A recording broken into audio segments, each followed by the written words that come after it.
Selamat pagi, apa kabar pemirsa TVR Parlemen dimanapun Anda berada, berjumpa kembali dalam program TVR 09 bersama saya Alfat Rizky dan juga rekan saya. Dan saya Elisa Purba. Pemirsa, dalam 30 menit ke depan kami akan sajikan kepada Anda sejumlah berita nasional, khususnya dari sudut pandang DPR RI sebagai referensi Anda dalam memahami dinamika politik, hukum, ekonomi, sosial, dan budaya di Indonesia.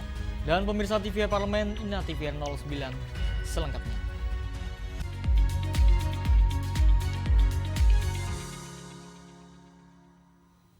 Pemirsa, Komisi 4 DPR RI kritik keras kebijakan alih fungsi lahan untuk program 3 juta rumah karena berpotensi mengancam ketahanan pangan nasional. Pemerintah berencana melakukan alih fungsi lahan pertanian di Pulau Jawa untuk program 3 juta rumah. Komisi 4 DPR RI mengkritik keras kebijakan alih fungsi lahan yang berpotensi mengancam ketahanan pangan nasional. Anggota Komisi 4 DPR RI Rohmin Dahuri menekankan, walaupun konversi lahan bisa digantikan dengan program cetak sawah di luar Pulau Jawa, alih fungsi ini tidak bisa dibenarkan karena bertentangan dengan Undang-Undang Nomor 41 Tahun 2009 tentang perlindungan lahan pertanian pangan berkelanjutan. Selain itu, Pulau Jawa merupakan lahan pertanian yang paling subur dan produktif di Indonesia yang dapat mendukung program ketahanan pangan nasional. Untuk membangun rumah yang targetnya 3 juta unit itu kemudian dilakukan dengan cara mengkonversi atau mengalihfungsikan gitu lahan sawah yang produktif di Jawa, itu buat saya kontraproduktif dan blunder ya. Kenapa? Karena kebijakan atau misi utama dari pemerintahan sekarang Bapak Presiden Prabowo itu adalah kan swasembada pangan gitu ya. Dan kalau membuka lahan sawah di luar Jawa itu resiko keberhasilannya belum tentu setinggi di Jawa gitu. Jangan ada lagi konversi ya. Nah, sementara silakan monggo membuka lahan-lahan pertanian di luar Jawa yang sesuai dengan kesusahan lahan dan tidak menabrak azas konservasi gitu. Sebagai alternatif, Rohmin Dahuri mengusulkan agar pemerintah dapat mengadopsi model permukiman vertikal seperti rumah susun sebagai solusi untuk mengatasi masalah perumahan tanpa mengorbankan lahan pertanian yang masih produktif. Adila dan Rifki, TVR Parlemen, melaporkan. Pemirsa, Komisi 4 DPR RI komitmen kawal program perbaikan sistem irigasi dan optimalisasi lahan untuk mendukung produktivitas petani. Dalam rangka meningkatkan produksi pangan di Kabupaten Merauke, Komisi 4 DPR RI mendorong peningkatan infrastruktur pertanian, perbaikan akses jalan, dan sistem irigasi guna mewujudkan target swasembada pangan di wilayah Papua Selatan. Anggota Komisi 4 DPR RI Sulaiman Hamzah menyampaikan, melalui kebijakan baru yakni pengintegrasian pengelolaan irigasi dan optimalisasi lahan oleh Kementerian Pertanian dapat menunjang produktivitas pertanian dan menjadikan Merauke sebagai salah satu lumbung pangan nasional. Selain itu, optimalisasi lahan juga harus didukung dengan irigasi serta alat dan mesin pertanian yang memadai sehingga hasil panen dapat meningkat.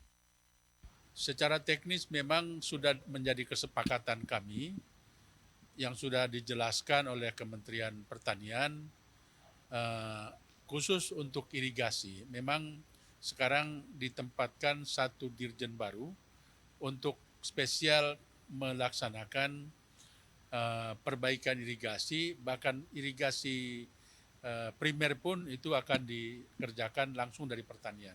Dan itu membahagiakan kita. Kalau dulu terpisah dengan PUPR, sekarang sudah ada di pertanian dan itu bisa dikelola secara baik sesuai dengan kebutuhan yang ada di lapangan.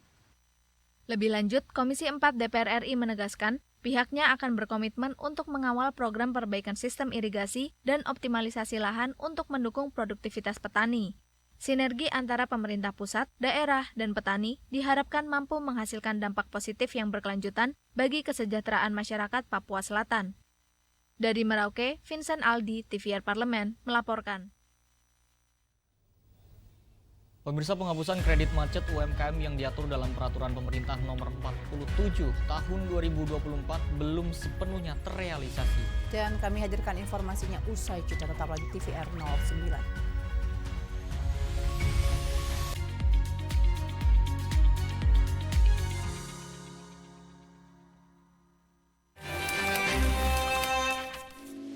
Hai, saya Uya Kuya. Saya dari fraksi PAN, Partai Amanat Nasional, dari daerah pemilihan DKI Jakarta 2, Jakarta Selatan, Jakarta Pusat, dan luar negeri. Saya menghipnotis kalian dalam hitungan ketiga untuk menonton di balik kursi. 1, 2, 3.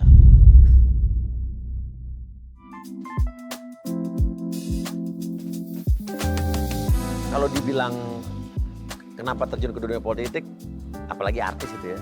Sebetulnya sebelum jadi artis, background saya justru sarjana ilmu politik. Saya dulu kuliah di ilmu politik Universitas Indonesia. Cuman ke entertainment nyasar lah ya. Ini mobil klasik atau mobil sport? Mobil klasik lah. Mobil klasik itu nilai investasi dan punya value yang bagus banget. Mobil klasik, saya ngalamin dari dulu. Nggak ada yang harganya turun, bahkan naik. Saya punya mobil klasik yang dari sebelum kawin, udah 20 tahun lebih nih saya punya. Dulu mobil itu cuma harga nilai 30 juta, sekarang udah nilainya 600 juta. Ini ada berapa koleksinya? Adalah lumayan. Iya, iya. Oke Bapak, terakhir. Quality time sama istri atau nongkrong bareng anak? Quality time bareng istri atau nongkrong bareng anak? Nongkrong bareng anak. Karena sama istri saya tiap hari udah sama dia terus. Sama anak-anak kan di kuliah di luar negeri, jadi kalau nongkrong bareng anak, ya pasti saya milih itu. Karena sama istri udah tiap hari lah. Sama dia ada Uya, pasti ada Astrid itu aja. Segera, hanya di TVR Parlemen.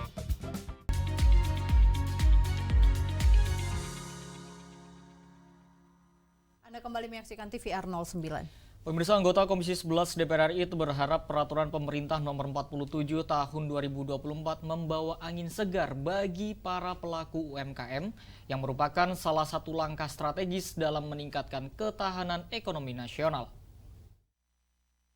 PP nomor 47 tahun 2024 diharapkan dapat meningkatkan pertumbuhan kredit UMKM dengan tetap melakukan evaluasi terhadap pertumbuhan kredit secara periodik. Tujuannya adalah untuk memberikan kepastian hukum dan meningkatkan ketahanan ekonomi nasional. Anggota Komisi 11 DPR RI, Melkias Markus Mekeng mengungkapkan, terbitnya PP nomor 47 tahun 2024 ini membawa angin segar bagi pelaku UMKM dan juga merupakan salah satu langkah strategis untuk meningkatkan ketahanan ekonomi nasional. Terbitnya PP nomor 47 tahun 2024 menjadi kebijakan yang sangat positif karena kredit dihapuskan dan para pelaku UMKM mendapatkan akses kreditnya kembali. Kendati demikian, ia menyoroti masih adanya keraguan dari para bankir atau pejabat yang ingin melaksanakan peraturan ini karena takut tersandung masalah di kemudian hari. Padahal ini kan sudah kuat, Presiden sudah kasih statement politik, Undang-Undang P2SK-nya juga sudah ada, PP-nya juga sudah ada. Saya tadi tambahin kalau memang kurang yakin ya minta aja rapat dengan DPR dengan Komisi 11, dikukuhkan di Komisi 11 tentang penghapusan tagih itu dan nanti disahkan di paripurna. Secara aturan sih dia sudah di backup. Jadi cuma itu sebetulnya masalah. Kalau soal data-data mereka sudah punya datanya lengkap kok. Karena itu kan sudah dihapus buku. Jadi adanya yang masih ada tagihnya kan. Nah tagihnya itu kan ada di off balance sheet. Dari Semarang, Jawa Tengah, Ade Pertiwi, TVR Parlemen melaporkan. Pemirsa, Komisi 9 DPR RI menyayangkan fakta bahwa 80% pasien di rumah sakit di Penang adalah warga negara Indonesia. Sehingga diharapkan pelayanan kesehatan di dalam negeri dapat ditingkatkan, terutama dalam sikap dan pendekatan kepada pasien.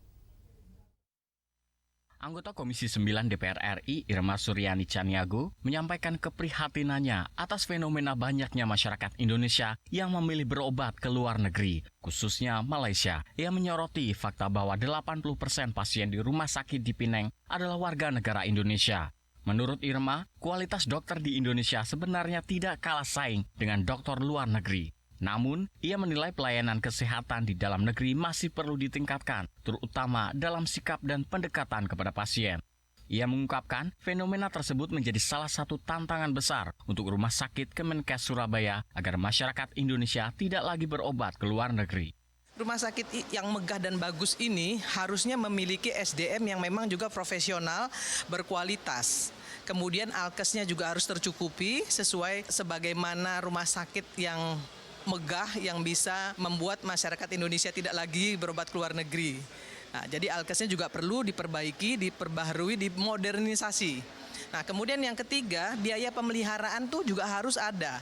Kenapa? Biasanya rumah sakit pemerintah selalu biaya pemeliharaannya tidak dipersiapkan. Sehingga baru 1-2 tahun sudah rontok, ya, sudah jelek dan sudah tidak lagi berkualitas. Nah, ini yang juga harus menjadi perhatian dari pemerintah CQ Kementerian Kesehatan. Irma menegaskan, pemerintah harus bisa mengatur dan menjaga rumah sakit di bawah naungan Kemenkes untuk bisa menjadi rumah sakit yang mampu melayani seluruh lapisan masyarakat, tak terkecuali masyarakat menengah ke bawah secara baik dan profesional. Dari Surabaya, Jawa Timur, Ila Rahmawati, TVR Parlemen melaporkan. Pemirsa, Komisi 2 DPR RI mengawasi transparansi dan akuntabilitas penggunaan dana transfer daerah, terutama terkait dengan penyalahgunaan dana akibat kekurangan anggaran di beberapa tempat. Komisi 2 DPR RI melakukan pengawasan intensif terhadap penggunaan dana transfer daerah termasuk dana alokasi umum, dana alokasi khusus, dan dana bagi hasil. Pengawasan ini dipusatkan pada Provinsi Sumatera Selatan dan kabupaten kota di sekitarnya untuk memastikan dana tersebut digunakan sesuai peruntukannya. Ketua Komisi 2 DPR RI, Rifki Nizami Karsayuda menegaskan, pengawasan terhadap DAK sangat penting, terutama terkait penyalahgunaan dana akibat kekurangan anggaran di beberapa tempat. Hal ini sejalan dengan komitmen DPR untuk meningkatkan transparansi dan akuntabilitas penggunaan dana publik. Kita melakukan pengawasan terhadap dana transfer daerah, terutama terkait dengan DAU, DAK, baik fisik non-fisik, maupun dana bagi hasil di pemerintah Provinsi Sumatera Selatan dan kabupaten kota seprovinsi Sumatera Selatan. Kami mencocokkan data saja, termasuk kemudian praktek-praktek penggunaan DAK yang selama ini di beberapa tempat kerap kali disalahgunakan karena kekurangan anggaran yang konvensional atau yang ada. Di sisi lain, penjabat Gubernur Sumsel, Ellen Setiadi, juga menekankan pentingnya disiplin pemakaian anggaran. Ia menyebut pemerintah provinsi hingga kabupaten kota diminta untuk memahami penggunaan dana transfer sesuai rencana. Tadi sudah diminta juga BPK untuk lebih lebih tegas dalam pengawasannya, dan kami selaku pembina kabupaten kota nanti akan juga ikut melakukan pengawasan agar dan DTK yang sudah diberikan kepada kabupaten kota itu diperuntukkan sesuai dengan penggunaannya. Dari Sumatera Selatan, Mahir Pratama, TVR Parlemen melaporkan. Indonesia merupakan negara dengan tingkat kerawanan bencana yang sangat tinggi, mulai dari banjir bandang, longsor, hingga gempa bumi. Jelang akhir tahun 2024 ini terjadi sejumlah bencana di berbagai wilayah Indonesia. Dan di sini DPR RI pun merespon cepat kejadian bencana alam yang terjadi di sejumlah daerah dengan meninjau langsung lokasi bencana serta melakukan pengawasan terhadap kinerja pemerintah dalam melakukan antisipasi cuaca ekstrim dan mitigasi bencana. Informasi selengkapnya kami hadirkan usai jeda, tetaplah di TVR 09.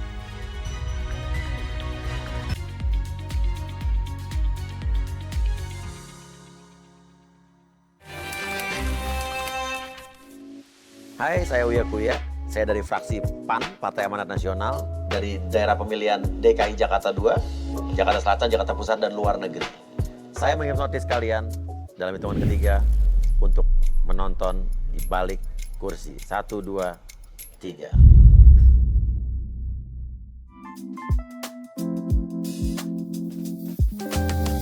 Kalau dibilang kenapa terjun ke dunia politik, apalagi artis itu ya. Sebetulnya sebelum jadi artis, background saya justru sarjana ilmu politik. Saya dulu kuliah di ilmu politik Universitas Indonesia. Cuman ke entertainment nyasar lah ya. Ini mobil klasik atau mobil sport? Mobil klasik lah. Mobil klasik itu nilai investasi dan punya value yang bagus banget. Mobil klasik, saya ngalamin dari dulu. Nggak ada yang harganya turun, bahkan naik. Saya punya mobil klasik yang dari sebelum kawin, udah 20 tahun lebih nih saya punya. Dulu mobil itu cuma harga nilai 30 juta, sekarang udah nilainya 600 juta. Ini ada berapa koleksinya? Adalah lumayan. Iya. Oke Bapak, terakhir. Quality time sama istri atau nongkrong bareng anak? Quality time bareng istri atau nongkrong bareng anak? Nongkrong bareng anak. Karena sama istri saya tiap hari udah sama dia terus. Sama anak-anak kan di kuliah di luar negeri, jadi kalau nongkrong bareng anak, ya pasti saya milih itu. Karena sama istri udah tiap hari lah. Sama dia ada Uya, pasti ada Astrid itu aja. Segera, hanya di TVR Parlemen.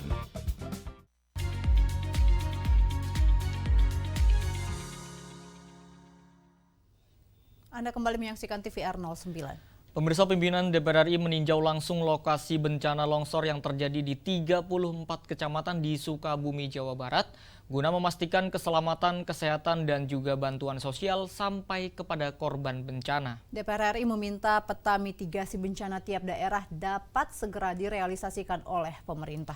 Simak informasi mendalam yang telah dirangkum oleh tim redaksi TVR Parlemen dalam segmen Editorial Parlemen berikut ini.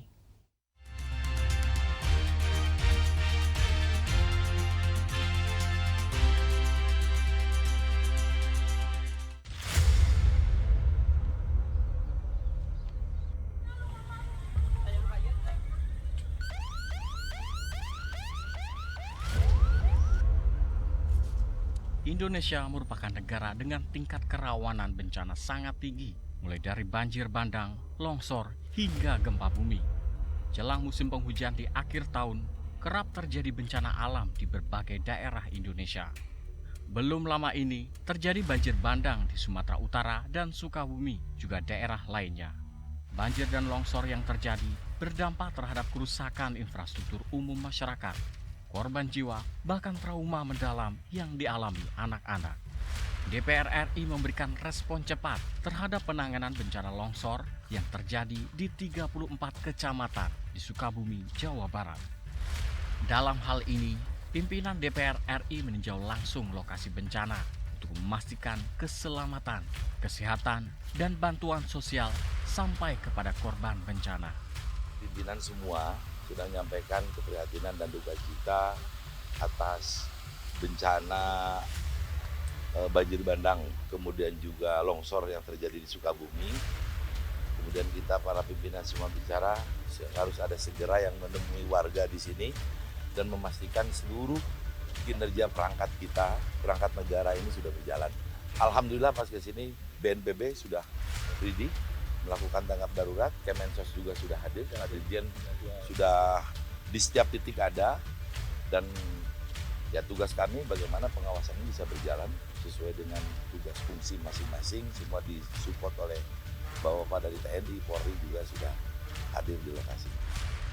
Selain meninjau langsung bencana alam, DPR RI juga melakukan kunjungan kerja ke beberapa daerah untuk melakukan pengawasan terhadap kinerja pemerintah dalam melakukan antisipasi cuaca ekstrim dan mitigasi bencana jelang libur Natal 2024 dan Tahun Baru 2025.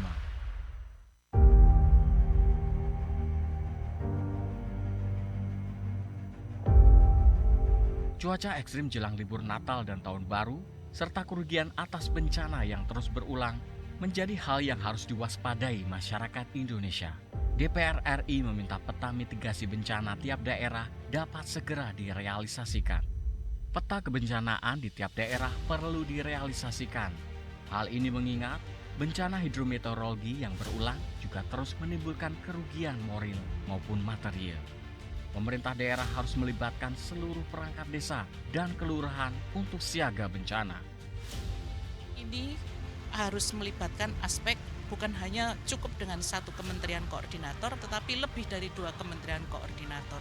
Saya mengulang apa yang menjadi simpulan dan keluh kesah dari mitra-mitra komisi.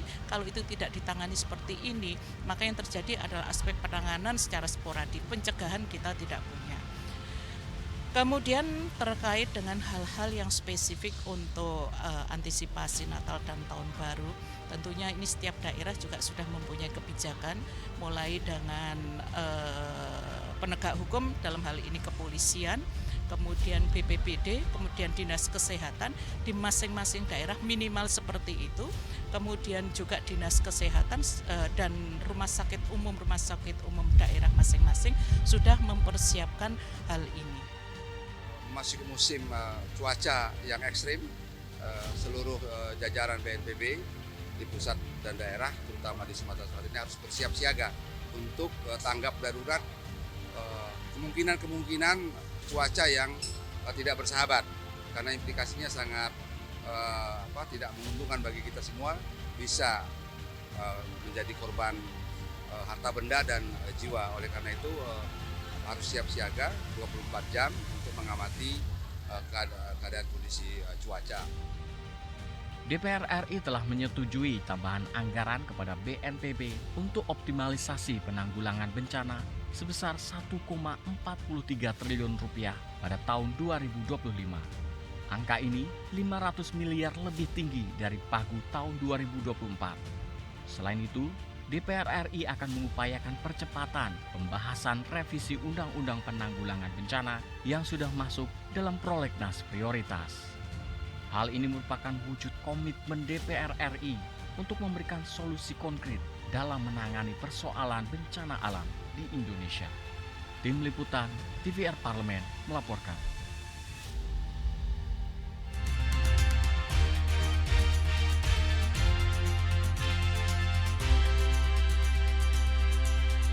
Ya Elisa dan juga pemirsa, seperti yang kita tahu Indonesia ini kan terkenal sebagai negara dengan beragam suku, budaya, dan tentu agamanya. Benar sekali, dan tentu ini keberagaman agama inilah yang membuat Indonesia memiliki beberapa hari raya ataupun tradisi nih Alfa. Ya. Salah satunya itu sudah depan mata yaitu Natal. Nah, seperti apa tradisi unik merayakan Natal di Indonesia? Informasinya sesaat lagi pemirsa, jangan kemana-mana, tetaplah bersama kami di TVR 09.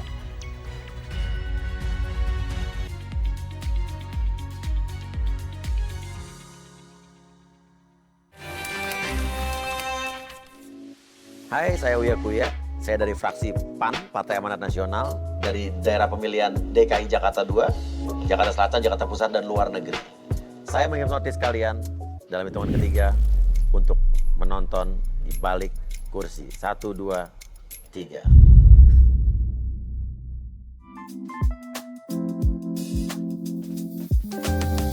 Kalau dibilang kenapa terjun ke dunia politik, apalagi artis itu ya. Sebetulnya sebelum jadi artis, background saya justru sarjana ilmu politik. Saya dulu kuliah di ilmu politik Universitas Indonesia. Cuman ke entertainment nyasar lah ya. Ini mobil klasik atau mobil sport? Mobil klasik lah. Mobil klasik itu nilai investasi dan punya value yang bagus banget. Mobil klasik, saya ngalamin dari dulu. Nggak ada yang harganya turun, bahkan naik. Saya punya mobil klasik yang dari sebelum kawin, udah 20 tahun lebih nih saya punya. Dulu mobil itu cuma harga nilai 30 juta, sekarang udah nilainya 600 juta. Ini ada berapa koleksinya? Adalah lumayan. Iya. Oke Bapak, terakhir. Quality time sama istri atau nongkrong bareng anak? Quality time bareng istri atau nongkrong bareng anak? Nongkrong bareng anak. Karena sama istri saya tiap hari udah sama dia terus. Sama anak-anak kan di kuliah di luar negeri, jadi kalau nongkrong bareng anak, ya pasti saya milih itu. Karena sama istri udah tiap hari lah. Sama dia ada Uya, pasti ada Astrid itu aja. Segera, hanya di TVR Parlemen.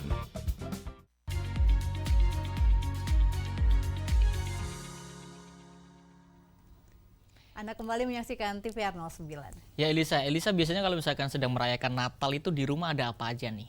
Tentu pohon Natal ya Alfat, karena ini menjadi tradisi untuk menghias pohon Natal dan juga membuat berbagai macam kue. Sama seperti kalau kita merayakan hari raya agama lain tentunya di Indonesia. Wah, dan ini di hari raya Natal ini bukan sekedar menghias pohon Natal dengan berbagai ornamen nih Elisa ya.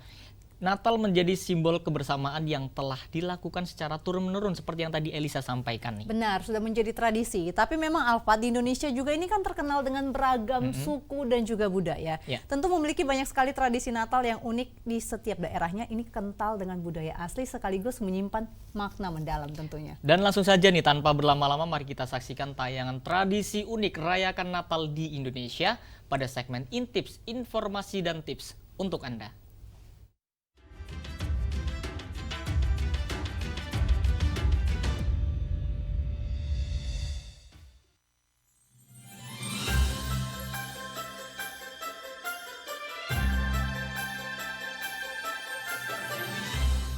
Tidak terasa, sukacita perayaan Natal semakin dekat. Umat Kristiani tengah sibuk berbenah dan menghias rumah mereka dengan ornamen Natal. Berbicara tentang Natal, tahukah pemirsa TVR Parlemen, ternyata setiap daerah di Indonesia memiliki tradisi perayaan Natal yang berbeda-beda dan unik loh. Bukan sekedar menghias pohon Natal dengan berbagai ornamen. Tradisi perayaan Natal di berbagai daerah di Indonesia menjadi simbol kebersamaan yang telah dilakukan secara turun-temurun sejak zaman nenek moyang. Bahkan setiap tradisi perayaan Natal tersebut kental dengan budaya asli, sekaligus menyimpan banyak makna mendalam. Berikut adalah 5 tradisi Natal di Indonesia yang terkenal unik dan penuh makna. Rabo-rabo. Di balik kota metropolitan yang terkenal dengan gaya hidup modern, Jakarta memiliki tradisi Natal yang terkenal unik dan masih dilestarikan sampai sekarang, yakni rabo-rabo. Tradisi rabo-rabo bisa ditemukan di Kampung Tugu, kawasan Cilincing, Jakarta Utara. Kawasan ini disinggahi sekelompok pemeluk agama Kristen keturunan Portugis. Dilaksanakan setiap menjelang hari Natal, rabo-rabo diartikan sebagai ekor mengekor, atau dalam bahasa Kreol Portugis adalah melakukan berkeliling area kampung dan mengunjungi rumah-rumah kerabat sambil menyanyikan lagu keroncong.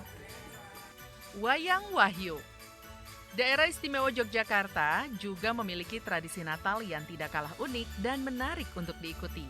Berbeda dengan sebelumnya, tradisi Natal di Yogyakarta dimeriahkan dengan pentas kesenian Wayang Wahyu, yaitu pertunjukan wayang kulit yang diangkat dari cerita-cerita di Alkitab. Wayang Wahyu tak hanya pentas kesenian wayang biasa, tapi juga menjadi sarana untuk menyampaikan wahyu atau firman Tuhan. Menariknya lagi, tradisi Wayang Wahyu pun menjadi sarana untuk menunjukkan akulturasi budaya dan simbol toleransi keberagaman. Ngejot dan Penjor. Terkenal sebagai daerah dengan toleransi agama yang sangat tinggi, jangan heran jika pemirsa akan menemukan tradisi keagamaan setiap agama di Bali, termasuk tradisi Natal yang dikenal dengan tradisi ngejot dan penjor. Ngejot adalah tradisi Natal yang dilakukan dengan saling berbagi makanan.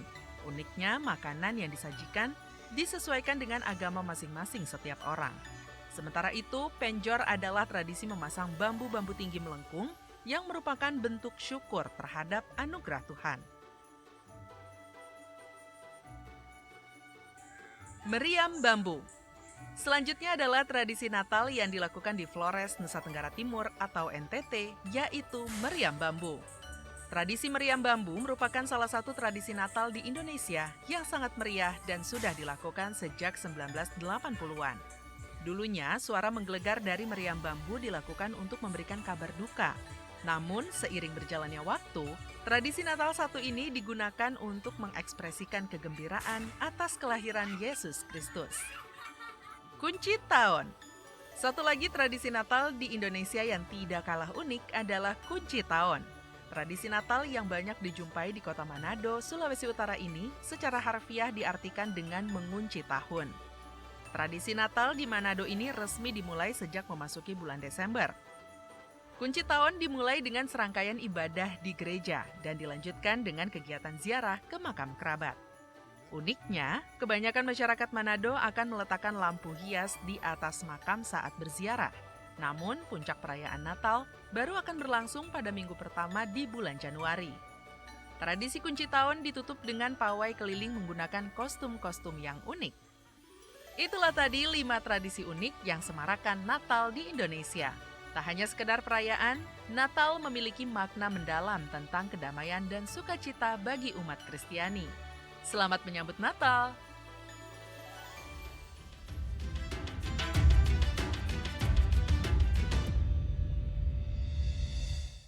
Itu dia informasinya untuk Anda pemirsa yang sekaligus menutup jumpa kita pagi ini. Dan di penghujung acara kami informasikan kepada Anda bahwa saat ini DPR RI sedang memasuki masa reses, di mana seluruh anggota Dewan kembali ke daerah pemilihannya masing-masing, melaksanakan fungsi representasi DPR, menyerap dan menindaklanjuti juga memberikan pertanggungjawaban kepada konstituen di daerah pemilihannya. Namun pemirsa, meskipun sedang masa reses, Anda tetap dapat menyaksikan agenda serta program DPR RI lainnya, dan tentunya dapat diakses di YouTube kami maupun di website tvrparlemen.dpr.go.id. Dan pemirsa TVR Parlemen, demikianlah TVR 09 edisi pagi ini. Kami segenap kru TVR Parlemen yang bertugas mengucapkan terima kasih telah menyaksikan. Ada saya Elisa Purba dan juga rekan saya Syalfat Rizky. Pemirsa, sampai berjumpa kembali di TVR 09 selanjutnya. TVR Parlemen, Referensi Indonesia.